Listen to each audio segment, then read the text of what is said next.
Hi, I'm Katie and I'm going to walk you through my wedding template.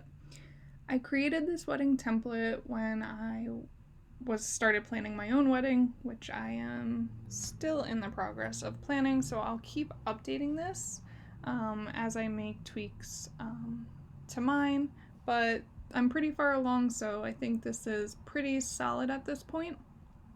So I wanted to put it out there in the world to help anybody else that needed it. So when you buy my wedding template off Gumroad, you'll get an email with a PDF. In that PDF, there'll be a link. When you follow that link, you should land on this page. You'll see here, there's a couple blank spots. The empty databases just don't seem to show up in this view, but I do promise they will be there when you duplicate it over to your own space. So if you come up here to the top, you'll see this duplicate button. Click that. I'm gonna keep it open in my browser, but you can definitely feel free to open it in Notion if you have the app downloaded. And then you want to add it to your private Notion space. Once it's in that private Notion space, that is your Notion space. So you now have a copy of what that template looked like at the time when you made the duplicate. Once it's there, you're the only one that has access to it. So if you would like to give access to your fiance or anybody else that might be helping with your wedding planning, you can do that here. You can just click here and add their email addresses. You could technically publish it, and whoever just has that link will only have access. But for personal things, I try to keep it private. So if you scroll down here, the main reason that I even created this was to manage just all of the many tasks that come with planning a wedding. So we're gonna, this section is called upcoming tasks. This particular view only shows items that are either late, coming up, or high priority. Things that are medium and low priority won't show up here, as to not clutter your workspace and just kind of keep you focused on what's priority right now. So first we're going to just dive into the full task list. So this full task list I created primarily using this site that's linked here.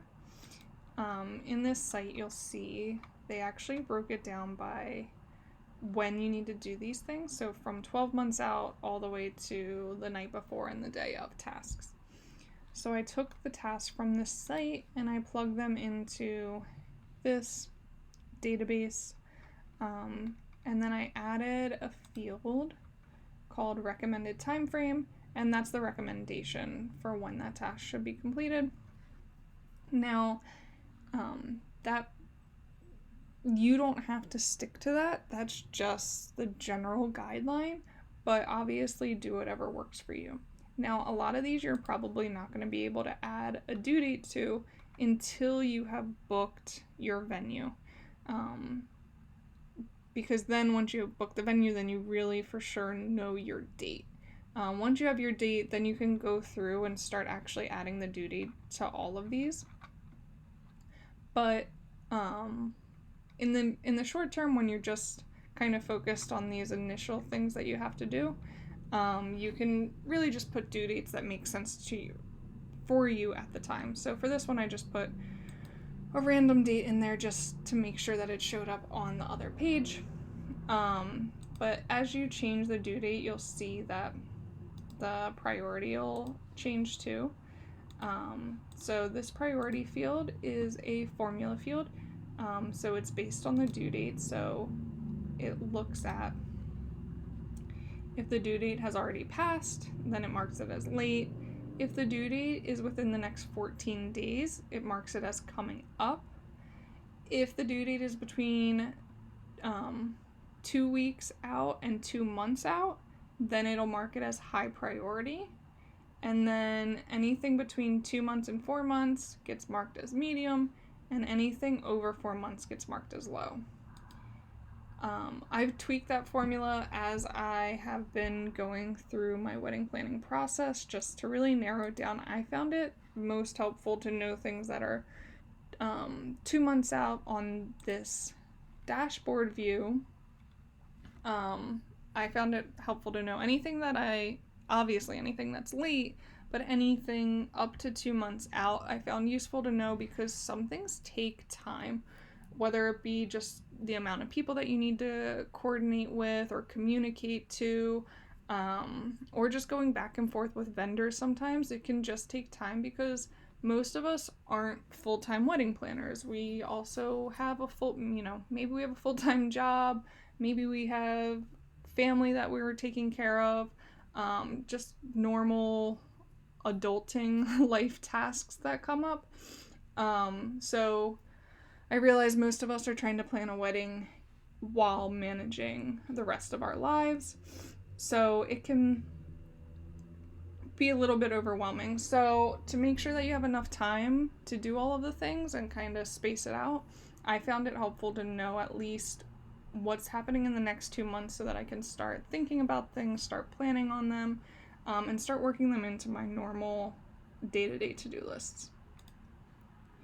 So let me walk you through what populating one of these looks like. So once you know the due date, obviously you can populate that to whatever it may be. If you say you populate a due date, but then you realize, maybe I don't really know when that's due and I'm not ready to put a due date on it yet, you can clear it out. And then if this task relates to any other tasks, or you create a new task and you want to link it to an existing task, you can do that here. You can just search the task name and it'll come up, and then you can just click it and they'll now be linked together, and you can easily jump between them. If your task is related to any vendor, like you'll see with the pick venue is linked to the venue vendor. So you'll see how that looks later, but if you're on this view, you can easily jump over to the venue page as well. And then the other thing is the different statuses. So this is something that you can definitely customize to whatever works for you, but I wanted to walk you through the statuses that I had and how I'm using them. So not started is pretty self-explanatory. I haven't started on it yet. Delegated are things that I delegated to my fiance or a bridesmaid. Maybe your mom is helping you. Basically, it's still a task that needs to be done, but it's not my task. So I still want it on my radar. I still want to know where it's at, but I'm marking it as delegated to know that I don't need to focus on that right now. Brainstorming is something that I added as I was doing as I've been going through this process, because I needed something between not started and in progress. Things that I was starting to think about, what colors do I want in the wedding? What style dresses do I maybe want? I wasn't necessarily doing anything tangible, anything that could really be actioned on, but I was at least starting to think about these things. So I used the brainstorming status for that. And then once I actually really start working on it and making, actually taking action on getting it completed, then I move it to in progress. And some things might go from in progress straight to done. But there's things like picking a venue, picking a suit, picking the dress, things like that, where you might make a decision on what you want to do, but there's still something, whether it's communicating out to people or paying for it or whatever that task is, between selecting what you want and actually completing, being able to say that is completely done. That's what I use the selected status for. So I know I've made my decision, but there's still something that I have left to do. So those are the statuses. You can add to them. So if there's anything here if this list, I should say, isn't sufficient, then you can definitely add any new statuses that you want. You can change the colors here. And then you can also, if there's any statuses there that you don't want, you can delete them. Anything that's existing, you can also edit it. You can change the colors of them as well. So really feel free to make it your own and make sure that these statuses and everything work for you and your workflow for planning your wedding. So that's the wedding task list, and I already kind of explained how those items then will pull into this upcoming task list. This view is just very helpful, in my opinion, just to see exactly what you need to focus on. And when things drop off from here, it feels very, very good to watch that dwindle. Because it will slowly repopulate too as due dates approach. So it's nice when it starts to shrink.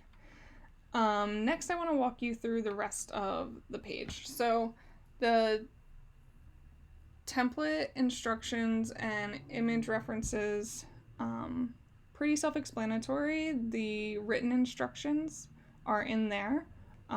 So this video is for people that prefer the visualization of a video to walk through. Maybe you're new to Notion, so this walkthrough might be extra helpful. The template instructions are just a written version of what I'm presenting here. And then also any images that I use that didn't default come from what's available in Notion that I got from other places. I have a database in here where I link the image, I reference who the artist is of the image, so to give them credit, and then I also put a link to where I found that image. So if you guys need any of that, that is in there.